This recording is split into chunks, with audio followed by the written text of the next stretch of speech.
My fiancé married my best friend a week before our wedding. I stood in my wedding dress, practicing my vows in front of the mirror, counting down the days to marry the man I'd loved for 8 years.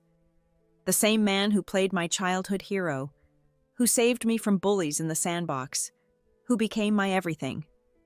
But life had other plans. One accidental brush against his jacket pocket changed everything. Inside, I found a marriage certificate, not our future one, but a real, existing one. My fiancé Henry had secretly married someone else just days before our wedding. But wait, that's not even the biggest shock. His new wife? Sarah, my childhood best friend, the girl who always made me feel like I wasn't quite good enough. The same Sarah who moved abroad years ago, leaving Henry heartbroken. The same Sarah who suddenly returned 2 months ago, right when Henry started having more business trips. You might think this is where my world ended, but surprisingly, it's where my real story began. Through tears, betrayal, and a journey of self-discovery, I learned that sometimes losing what you thought was love leads you to something much more genuine. Want to know how I transformed from being someone's backup plan to becoming the main character of my own love story? How I found true happiness while karma did its work. Stay with me until the end. Trust me, you won't believe how this story turns out. Hit that like button if you've ever felt like someone's second choice. Share this with anyone who needs strength to choose themselves first. And subscribe to join me for more real stories that might just change how you see love and self-worth. Now let me take you back to where it all started. 1 week before what should have been the happiest day of my life, my world shattered into pieces. I discovered that Henry, my fiancé of 8 years, had betrayed me in the worst possible way. He was already married to someone else. The revelation felt like a punch to my stomach, leaving me gasping for air in our shared apartment. That evening I confronted him. Henry stood on our balcony, cigarette smoke curling around him like the lies he'd been telling me. The city lights below seemed to mock the darkness growing in my heart. "I couldn't say no to Sarah," he said, his words barely audible above the distant traffic. "We grew up together in the same neighborhood. What choice did I have?" The weakness in his excuse made me feel sick. Lying on our bed, the bed we'd chosen together for our future home, I struggled to find my voice. "What about me, Henry? What about everything we built?" I watched him through tears that refused to fall. His response came with practiced ease, as if he'd rehearsed it. "The wedding will go ahead as planned. I'll keep the marriage certificate hidden. Trust me, Natalie. This mess is my responsibility." The silver ring on my right hand suddenly felt foreign, too tight, like it was choking my finger. Henry didn't understand that this wasn't his decision to make alone. Our relationship had always been a partnership, until now. On our wedding day, Henry arrived looking perfect in his tailored suit, his dark hair neatly combed, playing the role of the devoted groom. "Nana," he pleaded, using my childhood nickname that once made my heart flutter. "I know I messed up. Please give me another chance. 8 years together means something. We literally grew up together." His words felt hollow now, but fate had other plans. When my hand accidentally brushed against his jacket pocket, I felt something rigid, the edges of what could only be a document. With trembling fingers, I pulled it out, and my world stopped spinning. The bright red cover of a marriage certificate stared back at me, each word a dagger to my heart. Through my tears, which I hastily wiped away, the details became clear. Holder, Henry. Registration date, July 18th, 2024. Desperately, I searched for any sign that this was fake, a cruel prank perhaps, but the official seal between their names was unmistakably real, and there it was. Sarah's name, his first love, now his legal wife. My mind struggled to process that just days before our planned wedding, Henry had married another woman. In those few moments of discovery, standing there tracing that damning seal with my finger, I felt my entire future crumbling. 8 years of shared dreams, family gatherings, and wedding plans, all built on lies. The sound of the shower stopping jolted me back to reality. Panic seized me as I quickly returned the certificate to his pocket and tried to compose myself. When Henry walked out of the bathroom, towel drying his hair with that familiar smile I once loved, he found me standing there, somehow managing to hide the storm raging inside. "Nana, what are you standing there for?" he asked casually, as if he hadn't just destroyed everything we had built together. His warm brown eyes met mine with that familiar intensity that used to make my knees weak. Even now, knowing what I knew, I felt myself getting lost in them. "What's wrong? You're looking at me like you've seen a ghost," Henry chuckled, waving his hand playfully in front of my face. "Go take your shower, silly girl." I forced myself to nod, swallowing the bitter taste of betrayal that threatened to choke me. In the bathroom, I filled the tub with scalding water, seeking physical pain to distract from the emotional agony.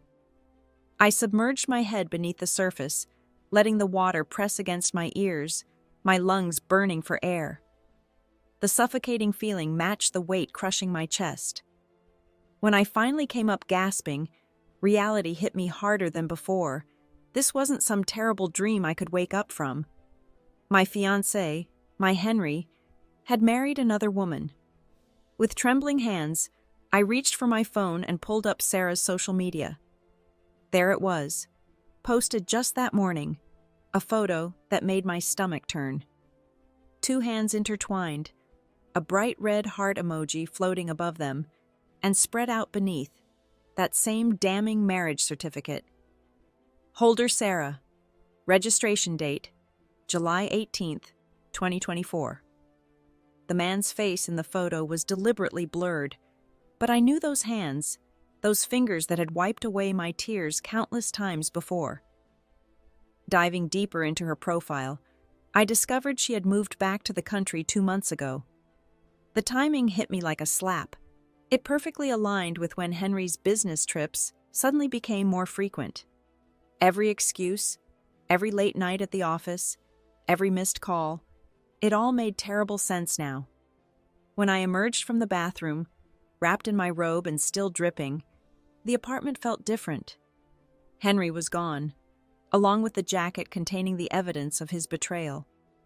He'd left in such a hurry that he'd knocked over a glass, leaving behind a trail of blood droplets from where he must have cut himself cleaning it up. Following my instincts, I padded barefoot to the window, my heart already knowing what I would find. Below, in the dimly lit parking lot, 2 figures stood wrapped in an intimate embrace. My fingers dug into the windowsill as I watched Sarah, it had to be her, pull Henry toward her car. He made a show of resistance, but I could see the truth in his body language.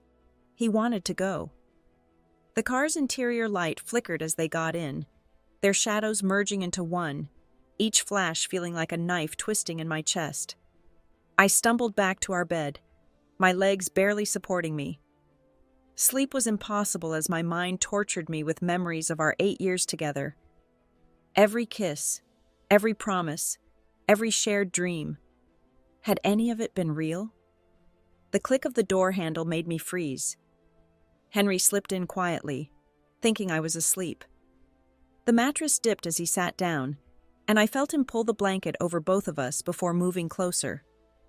When he leaned in for his usual goodnight kiss, something we'd shared countless times before, my body reacted instinctively.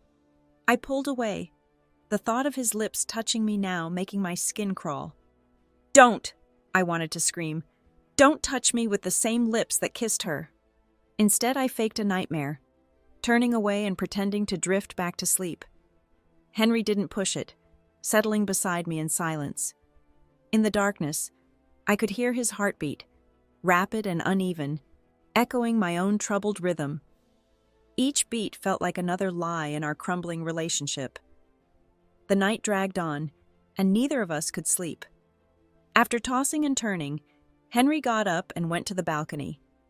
I heard him light a cigarette, followed by his voice talking on the phone. "Gabriel," he said to his friend, "have you ever cheated?" I heard Gabriel choke on the other end of the line. Henry, please don't tell me you cheated. Are you crazy? You're getting married soon.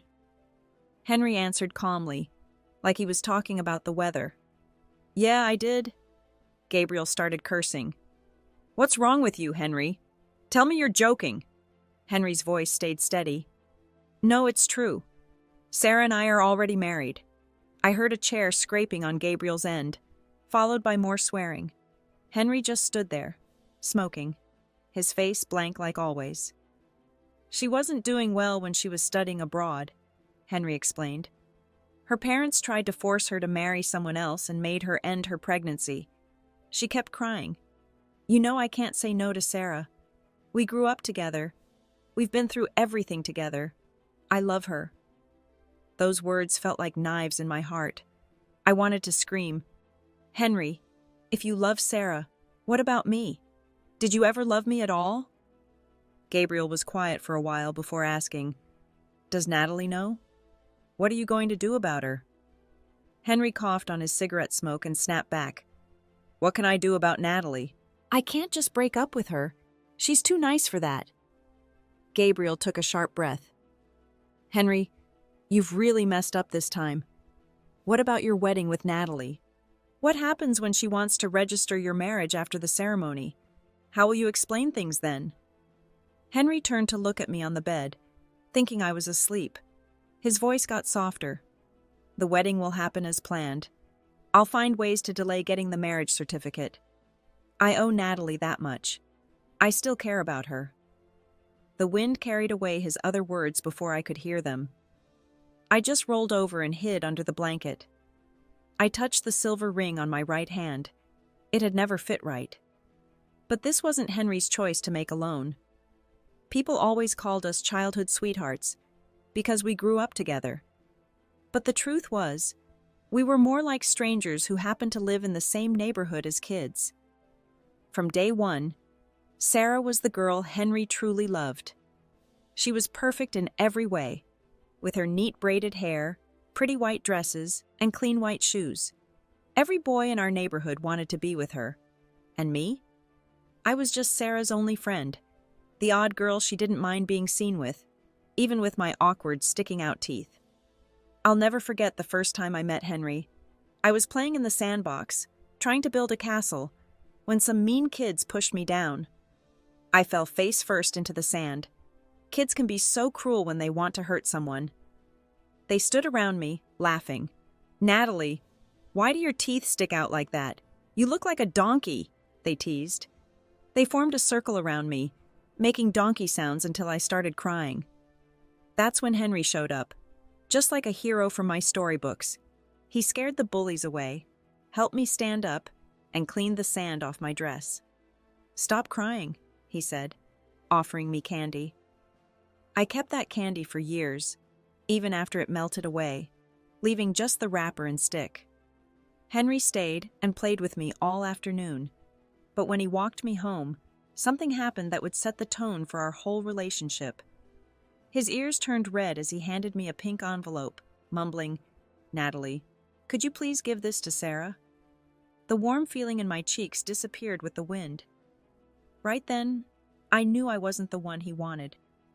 Over the years, I watched Henry and Sarah's relationship bloom and fade. I was always there, watching from the sidelines. When Sarah's parents split up and her mom decided to move abroad with her, I saw their painful goodbye at the airport. While they hugged and cried, I stood guard over Sarah's huge suitcases. Sarah made Henry promise he'd never forget her. Henry promised he would always remember her. What I never told him was that just 2 days before leaving, Sarah had told me she found being with Henry boring. After she left, Henry fell apart. I stayed with him through it all, watching him barely eat or sleep. That's when I couldn't hide my feelings anymore. I remember taking Henry hiking one day, trying to cheer him up. We went off the main trail and both fell into a deep hole. Then the rain started pouring down. As the water rose around our legs, I told Henry to climb out by stepping on my shoulders. The rain kept falling harder and harder. Henry looked down at me, concerned, and asked, Natalie, what about you? What will happen to you if I leave? Do you like me, Natalie? When Henry asked this, it felt like time stopped. My heart was beating so loud I thought he could hear it. I don't know exactly when Henry figured out my feelings, but I was scared he'd pull away if I told the truth. Before I could drown in that hole, Henry found some people to rescue us. We never talked about what happened that day. As time passed, Henry started to heal from losing Sarah. During our second year of college, Henry told me he had feelings for me. He said I was the one person who had always been there, who really understood him. I thought my time had finally come. He was choosing me. I remember how happy I felt when he gave me roses, even though I was allergic to them. That was 8 years ago, and I believed every moment of it. But now I realize it was all fake. 8 years of my life gone, just like that. I looked at Henry sleeping next to me, and everything felt different. Who hurts more in love? Who has to change? If I've never been someone's first choice, never been truly loved, then maybe it's time I choose myself. It's time I love myself first. The next morning, we both looked terrible with dark circles under our eyes. While I was putting on makeup at my mirror, Henry came up behind me with his usual playful smile. "Hey, babe, put some on me too." Usually we'd joke around. I'd pretend to powder his face or draw silly eyebrows on him. But today was different. I couldn't bear to touch him. I pushed him away. "This foundation is expensive. Don't waste it." Henry froze, looking confused. "What's wrong? Did I do something?" When I didn't answer, he kept trying. "Is it because I went out last night without telling you? Gabriel needed help with something urgent. I'm sorry I forgot to tell you. Come on, my dear wife. Don't be mad." I couldn't believe how he could hide being married to someone else and still act normal, still call me his wife like nothing was wrong. Then Henry noticed my bare left hand, and his voice got serious. "Where's your engagement ring? Why aren't you wearing it?" I thought about that ring that never fit right. "Oh, I almost lost it while washing my face, so I left it by the sink. Go check if you want." Henry rushed to the bathroom to look for a ring that was already gone, flushed down the drain hours ago. Henry searched everywhere in the bathroom for 10 minutes. "My dear wife, I can't find your ring anywhere." I carefully drew my eyeliner, making a perfect wing. "Then it must have washed away. It's not worth much. We can buy another one." Henry stood at the bathroom door, suddenly looking furious. "What do you mean, Natalie? You lost the ring I gave you just like that? You're talking about it like it means nothing. Don't you care about how hard I worked for it?" He stormed out, slamming the door so hard that the red wedding decoration fell off. Here he was, angry about a ring, talking about his feelings being hurt. But what about my feelings? When he went to get his marriage license with Sarah, did he think about my pain, my tears, my broken heart? I remembered when he gave me that ring. It was from his first paycheck in his last year of college. Back then, Henry seemed so sincere, so in love. He had run to me holding a small box, so excited he could barely contain himself. "Natalie, guess what I got you?" Before I could even speak, he had pulled out the ring and put it on my finger. Then he held my face and kissed me like I was his whole world. "When I make more money," he promised, "I'll buy you an even better ring, a more expensive one." I believed him then. I believed in his love so much that I didn't even mind that the ring was too big for my finger. I never questioned if he meant it. But love changes. When his love died, there was no reason to keep the ring either. My phone lit up just as I finished getting dressed. A message from Sarah. "Nana, I'm waiting at the cafe in Summit Mall." I knew Sarah must have known about me. She must have known I was supposed to marry Henry. After all, she had kept me blocked on social media for 8 years. For her to suddenly want to meet me now, she was both bold and fake. When I saw Sarah at the cafe, she looked exactly the same, wearing white, carrying a fancy cloth bag that made her look all innocent and pure. She didn't recognize me at first. Her eyes passed over me, confused, then looked away. I guess without my buck teeth, freckles, and extra weight, I didn't look like the same person anymore. When I sat down across from her, her eyes got big with surprise. "Natalie? Is that really you? You must have had plastic surgery. That must have been expensive." There was something strange in the air between us, but I didn't miss how Sarah's eyes flashed with jealousy when she saw how I'd changed. "I've been reading philosophy lately," I said calmly. "They say, when you're happy inside, it shows on the outside. When you learn to love yourself, you become beautiful naturally." I paused, studying her face. "You look exactly the same as before. How's your fancy life overseas been treating you?" I could tell my words stung her. Sarah's perfect smile cracked for just a moment before she caught herself. "Not bad," she answered, trying to sound casual. But I knew better. When grown-ups say, "not bad," they usually mean things aren't good at all. She held her coffee cup in a way that made sure I couldn't miss the massive diamond ring on her finger. That ring! I remembered standing in the jewelry store with Henry, looking at it. "Nana, wouldn't this make a perfect wedding ring for us?" Henry had asked back then, his eyes bright with excitement. I had made up excuses. "It's too large, too showy, too much." But the truth was, I just didn't want Henry spending that kind of money. I'd always tried to take care of him that way. Now, seeing that same ring on Sarah's finger, I kept my eyes down and sipped my coffee, pretending not to notice. Sarah couldn't hold back anymore. She stretched out her hand, making sure the diamond caught the light. "Natalie, I'm married now. This is my wedding ring from him. Isn't it gorgeous?" The pain in my chest felt like someone slowly squeezing my heart. So this is what it feels like to watch another woman show off the love that was supposed to be mine. I managed to keep my voice steady. "Yes, it's beautiful." My response seemed to give Sarah permission to talk more. She started sharing story after story about her life with Henry, each word cutting deeper than the last. "You know, I actually told him not to buy such an expensive ring. I said it was too flashy, but he wouldn't listen. He said I deserved the very best. You know how men can be, always spending too much money on things." She went on to describe everything she was wearing, from her designer dress down to the delicate clip in her hair. "Henry gave me all of these," she said proudly. Then she leaned forward, stirring her coffee with a knowing smile. "Don't you want to know who my husband is?" Her doll-like eyes watched me carefully, searching for any sign that would give away my feelings. "You actually know him. We all grew up together. It's Henry."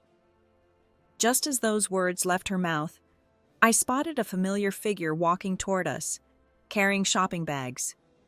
Henry froze when he saw me, his face showing the panic of a child caught in a lie. He stood there, torn between coming closer and running away. I decided to make the choice for him, raising my hand in a wave. "Henry, we're over here!" Sarah looked surprised at my greeting, then jumped up and ran to Henry, throwing herself into his arms. But Henry pushed her away immediately, his movements almost instinctive. Sarah hit the ground hard. "Henry, why did you push me? That hurt." Henry stood there like a statue, gripping his shopping bag so tight his knuckles were white. He looked terrified, like someone facing their worst nightmare. Looking at him, I thought to myself, he's scared of getting caught in his own web of lies. Sarah got up, pulled Henry to the bench across from me, and leaned against his shoulder. She gave me a smug look, raising her eyebrow. "Natalie, this is my husband Henry. But you already know him, don't you?" She giggled like it was all some fun game. Not just know him, Henry had been part of every important moment in my life for as long as I could remember. I picked up my coffee cup, trying to hide how my hands were shaking. No matter how hard I tried to act normal, seeing Henry with another woman made my whole world spin. I couldn't keep pretending everything was fine.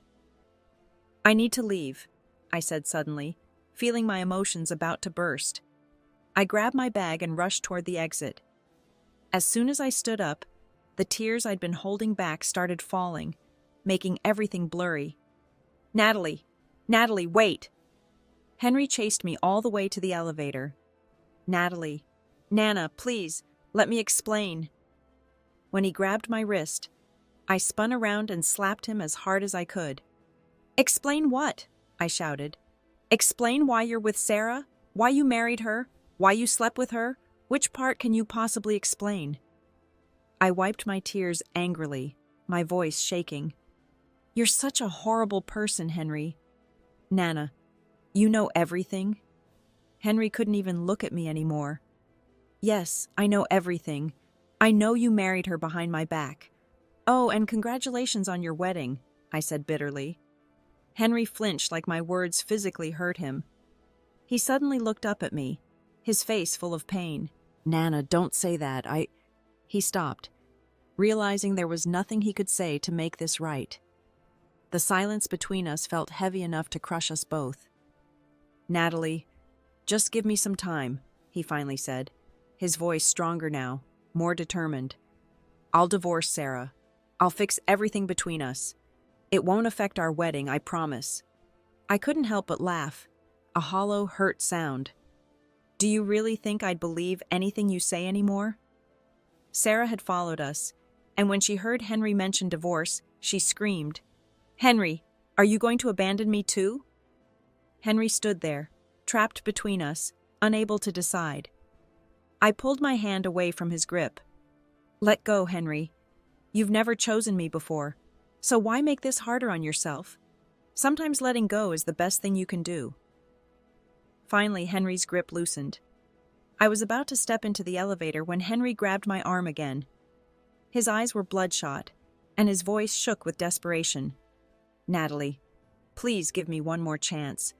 How can you be so cold and just walk away?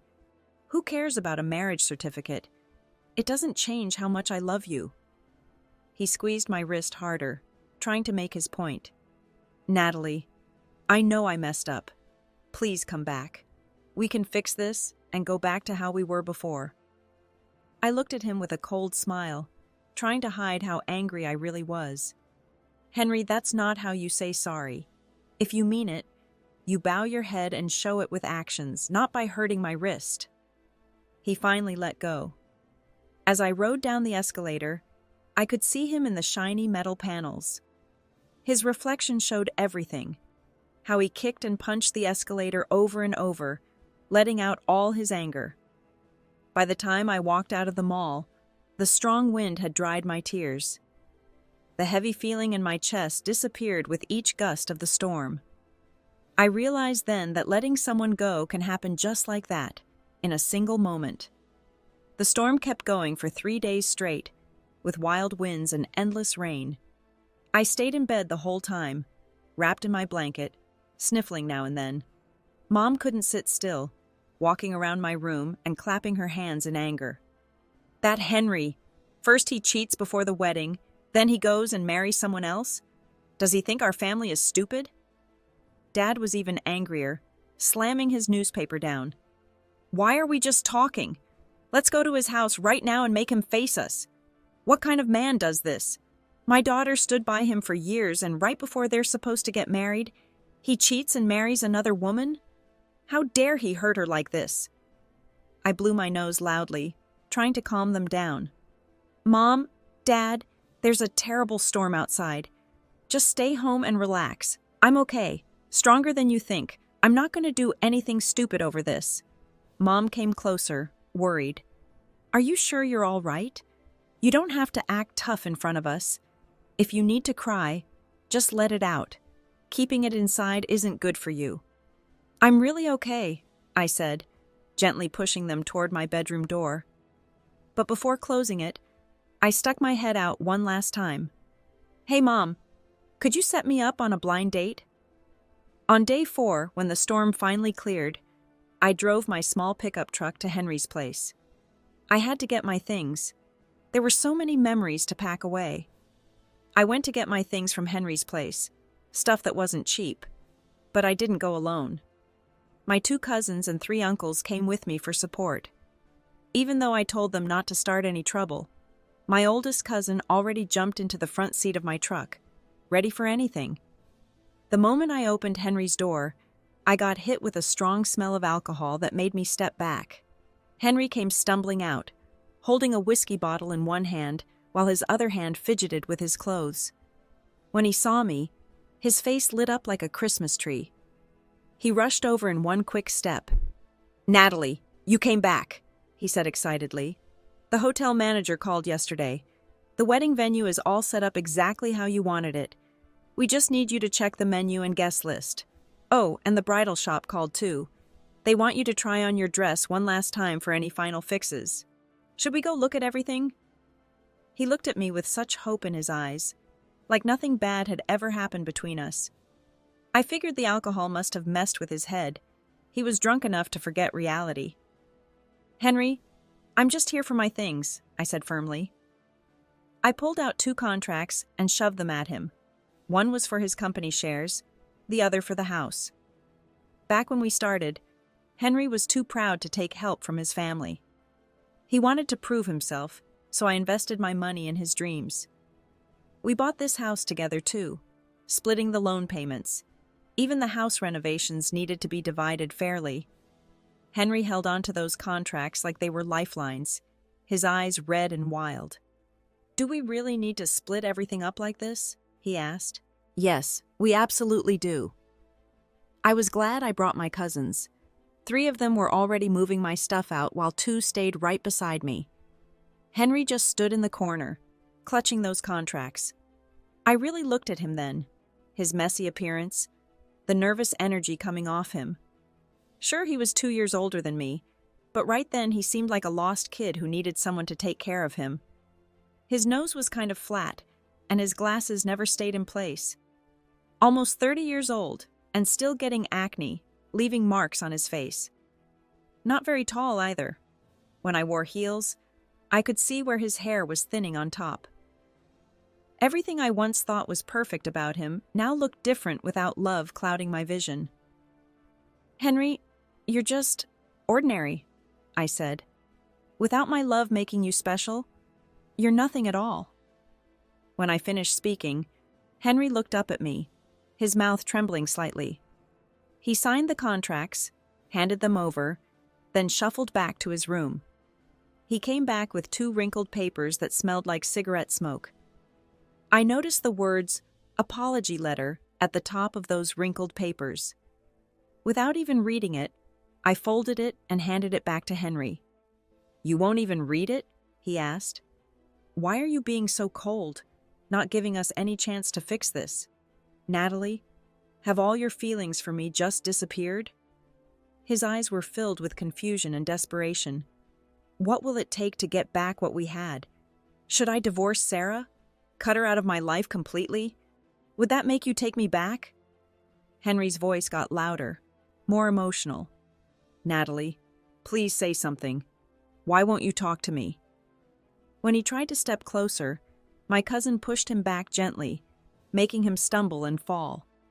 "What do you want me to say, Henry? That I forgive you? I've already accepted my bad luck in wasting 8 years of my life. Now that I finally see who you really are, you want to drag me back into that mess? I'm not stupid anymore. I gave you 8 years, and what did you do? You married Sarah, claiming she was your pure first love that you had to get back. Now you want to divorce your legal wife and choose me instead? How am I any different from Sarah back then? We're just things you lost and want to get back, but I'm not like Sarah. I won't fall for it. Our problem was never about her. It's about who you really are. People without hearts don't deserve real love." "I wish you the best, Henry," I said, grabbing the handle of my last suitcase and heading for the elevator. At the last second, Henry grabbed the elevator door. "Every man makes mistakes, Natalie. Can you promise the next guy won't cheat on you? That he'll stay faithful forever?" As the doors started closing, tears filled Henry's eyes. My cousin quickly covered my eyes with his hand. "Don't look, sis. Those are fake tears."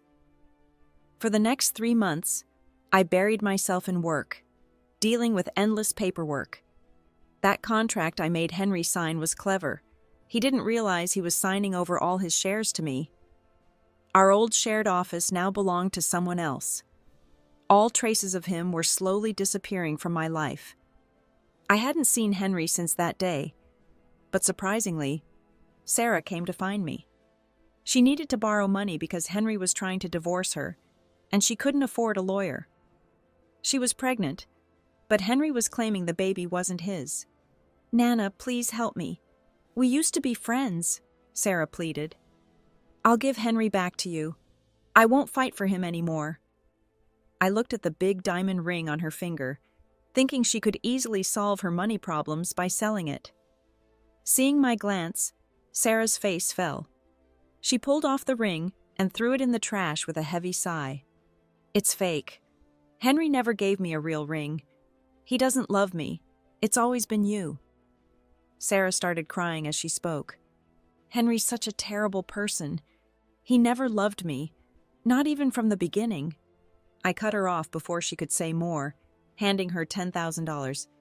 "Use this for whatever you need, fighting the divorce, ending the pregnancy, or going back to your mom overseas. Just please don't come to me again." Sarah pressed her lips together. "Why are you helping me?" "Because I don't want that child born into a broken home, and I don't want to hear anything else about Henry. I'm buying my peace of mind." I straightened up my desk, switched off the lights, and headed downstairs. Through the window, I could see Lucas waiting by his car, holding a bag of my favorite barbecue and waving with his free hand. Lucas was my parents' pick for a blind date. He had a good personality, looked nice, and came from a good family. My parents had checked his background thoroughly before introducing us, worried about me getting hurt again. After 2 months of dating, Lucas and I didn't have passionate romance, but we got along well. Maybe that's better anyway, being compatible. I ran to him, laughing. "Stop spoiling me with all this food. I'm going to get fat."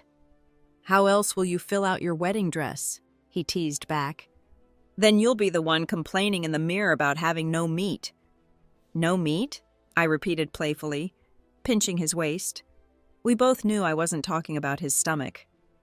Our families set our wedding date for 2 months later, and neither of us minded. I sold my old wedding dress, surprisingly getting 8 times what I paid for it. The same designer made my new dress, and when Lucas and I visited his shop together, the designer adjusted his glasses and smiled, saying we looked much better matched than, well, he didn't finish that thought. As we got in the car to leave, I spotted someone in the car next to us. It was Henry. I hadn't seen him in 3 months. A few days later, I spotted Henry in the parking lot, slumped over his steering wheel. His hands were shaking, and I noticed he was still wearing the ring I gave him. Later that day, the receptionist handed me an unmarked envelope. Inside were Henry's divorce papers, documents showing Sarah's abortion, and a thick stack of letters. I threw them all in the trash without a second thought. On my wedding day, I was standing in my white dress while my sisters fixed my train. Suddenly, the door burst open. There stood Henry, wearing the same groom suit we had picked out together months ago. "Nana, please don't marry him," he begged. I frowned, feeling my stomach tighten. Was he really going to cause trouble on my wedding day? Well, I wasn't going to let him ruin this. I was marrying Lucas, no matter what. "If you're planning to make a scene," I said calmly, "I won't hesitate to have you spend a few days in jail." Henry grabbed my wrist, desperation in his voice. "Nana, I was wrong. Give me one more chance. We've known each other since we were kids. 8 years of memories. Please, I'm begging you. I can't let you go. I'll fix everything I did wrong. I divorced Sarah. I swear I'll be good to you. Only you. I can't live without you. Please don't marry him." I watched him like I was watching a stranger's movie, feeling nothing but cold detachment. "Henry, is there anything else you want to say? If not, make these your last words." Lucas rushed in and put himself between us, landing a solid punch on Henry's face. "Still obsessing over my wife, Henry? Have some self-respect as a man." Blood dripped from Henry's mouth as I grabbed Lucas's hand, shaking my head. "Don't waste our time on him. He's not worth it. Lucas squeezed my hand protectively. Don't worry, honey. I'm here. I gave him a quick kiss on the chin, which made Henry's eyes go wide with disbelief. Nana, did you see him hit me? Henry asked. I did, and I don't care. Lucas kept me behind him as we watched Henry lose control, smashing a mirror and breaking a chair leg. Everyone just watched in silence until Lucas spoke up. I know exactly why Nana left you. Henry spun around. Why? Lucas gestured at the mess Henry had made. Don't worry. I'll take good care of Nana from now on. Hand in hand, Lucas and I walked away, leaving Henry standing there looking lost. The rest of the wedding went perfectly. During the ring exchange, I caught a glimpse of Henry hiding in a corner, looking just as messy and broken as he had that night when I watched him and Sarah from my window. At the final toast, I watched Henry sitting awkwardly among the guests.